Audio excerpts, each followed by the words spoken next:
This content is only for education and awareness, not for harm, misuse, or manipulation. Creator is not responsible for any misuse. दुनिया में सबसे dangerous चीज क्या है? कोई बंदा तुम्हारी बॉडी को एक बार मार दे तो तुम बच जाओगे, घाव भर जाएंगे।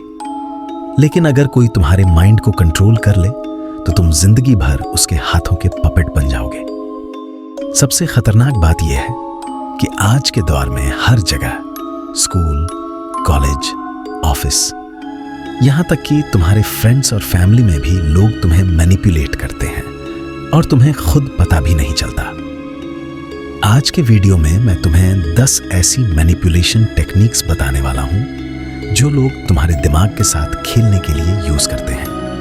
और अगर तुमने इस वीडियो को एंड तक नहीं देखा तो शायद तुम पूरी लाइफ इन्हीं ट्रैप्स में फंस के रह जाओगे। सोच लो, तुम पपेट बनना चाहते हो या प्लेयर? क्योंकि लास्ट की 2 टेक्निक्स तुम्हारी सोच हमेशा के लिए बदल देंगी। Number 1, gas lighting. सबसे पहले आता है गैस लाइटिंग। यह एक ऐसी मैनिपुलेशन टेक्निक है जिसमें मैनिपुलेटर तुम्हें तुम्हारी ही रियलिटी पर डाउट करवा देता है। जैसे मान लो तुमने क्लियरली कुछ देखा या सुना, पर मैनिपुलेटर बार बार इतने यकीन के साथ बोलेगा कि ऐसा कुछ हुआ ही नहीं, तुम्हें गलतफहमी हुई है। धीरे धीरे तुम अपने ही दिमाग को क्वेश्चन करने लगते हो। सामने वाले को उसकी ही सोच और याददाश्त पर शक करवा देना ही इसका असली मकसद है। Number 2, guilt tripping. दूसरी सबसे कॉमन टेक्निक है गिल्ट ट्रिपिंग। यहां मैनिपुलेटर तुम्हें गिल्ट फील करवाता है ताकि तुम उसके लिए वो काम कर दो जो तुम करना ही नहीं चाहते थे। एक दोस्त या पार्टनर कहेगा, मैंने तुम्हारे लिए इतने सैक्रिफाइसेस किए, क्या तुम मेरे लिए इतना भी नहीं कर सकते? अब तुम अपनी मर्जी के खिलाफ सिर्फ उस एहसान के बोझ तले दबकर वह काम कर देते हो। Number 3, love bombing.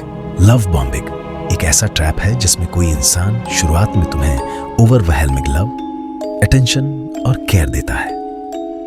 तुम्हें लगेगा जैसे तुम दुनिया के सबसे स्पेशल इंसान हो, लेकिन इसके पीछे एक एजेंडा छिपा होता है। जब तुम पूरी तरह से उन पर इमोशनली डिपेंडेंट हो जाते हो, तब वो अपनी शर्तें थोपना शुरू करते हैं और तुम्हारी फ्रीडम धीरे धीरे खत्म होने लगती है। Number 4, fear tactics. इसमें मैनिपुलेटर तुम्हें डरा के कंट्रोल करता है। फियर हर इंसान की सबसे बड़ी वीकनेस होती है, चाहे वह फेलियर का डर हो, रिजेक्शन का या किसी लॉस का। जैसे कोई बॉस कहे, अगर तुमने यह काम नहीं किया तो तुम्हारी जॉब चली जाएगी। फियर एक ऐसी इनविजिबल चेन है जो तुम्हें दूसरों के इशारों पर चलने पर मजबूर कर देती है। Number 5, silent treatment. Silent treatment एक बहुत गहरा साइकोलॉजिकल वेपन है। यहां बंदा तुमसे बात करना बंद कर देता है और तुम्हें इग्नोर करता है, जैसे तुम एग्जिस्ट ही नहीं करते। तुम अंदर से बेचैन होने लगते हो और उस स्ट्रेस को खत्म करने के लिए आखिर में तुम खुद जाकर उसे सॉरी बोल देते हो। भले ही गलती तुम्हारी ना हो, वह तुम्हारी वैलिडेशन की जरूरत को हथियार बना लेते हैं। Number 6, triangulation. इसमें मैनिपुलेटर हमेशा किसी थर्ड पर्सन का नाम लेकर तुम्हें कंपेयर करता है।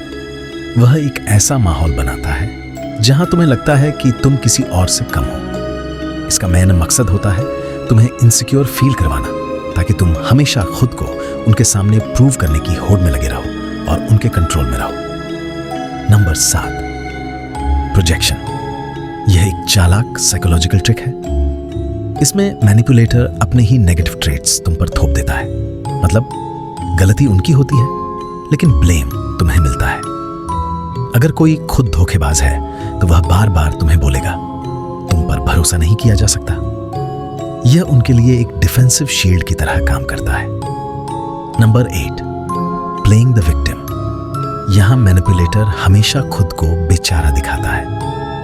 वह अपनी लाइफ की प्रॉब्लम्स और स्ट्रगल्स को इतना बढ़ा चढ़ाकर पेश करेगा कि तुम सिंपैथी के चक्कर में उनका काम करने लगोगे। तुम्हें लगता है कि तुम मदद कर रहे हो, लेकिन असल में तुम यूज हो रहे होते हो। Number 9, scarcity principle. जब किसी चीज को रेयर या लिमिटेड दिखाया जाता है तो हमारा दिमाग उसे ज्यादा वैल्यूएबल मानने लगता है।